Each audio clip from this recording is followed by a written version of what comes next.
Devant ce kiosque, le bal des passants est incessant. À Conakry, tout le monde veut en savoir plus sur les sanctions de la CEDEAO contre les autorités. Suspension de la Guinée de l'organisation régionale, libération d'Alpha Condé, tenue des élections dans un délai de 6 mois. Ce citoyen est désemparé. Pour lui, la CEDEAO n'est pas légitime à prendre de telles décisions. Personnellement, je ne soutiens pas l'avis de la CEDEAO, puisque la CEDEAO n'arrive pas à soutenir la Guinée. Les élections ne peuvent pas se faire dans les 6 mois, puisque la junte a trouvé la pourriture en Guinée. Pour régler cette pourriture, ça ne peut pas faire dans les 6 mois. Un envoyé spécial a également été désigné pour rétablir le dialogue. Mais pour le nouveau Premier ministre des Affaires étrangères, la CEDEAO devrait rapidement se raviser. Il n'y a pas de réaction puisque c'est maintenu. Nous sommes en train de travailler.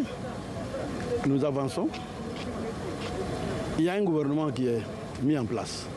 Un gouvernement qui est 100% civil. Du Premier ministre à tous les autres ministres, 100%. À près de 1000 km de là, à Bamako, même ambiance devant les unes des journaux.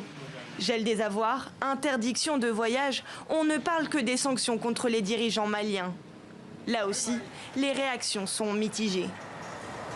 Et nous avons besoin de tous nos partenaires pour pouvoir trouver des solutions qui ne font que durer. Et pour cela, il faut que nos dirigeants puissent se déplacer, aller à l'extérieur.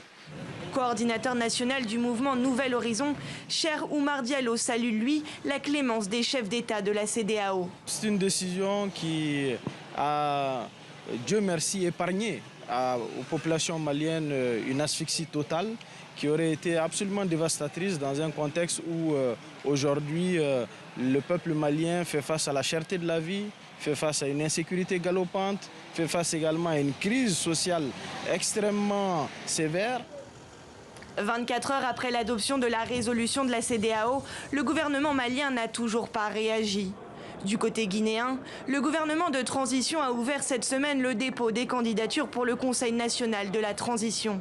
Un organe qui devrait faire office de parlement et qui sera notamment chargé de rédiger la nouvelle constitution guinéenne.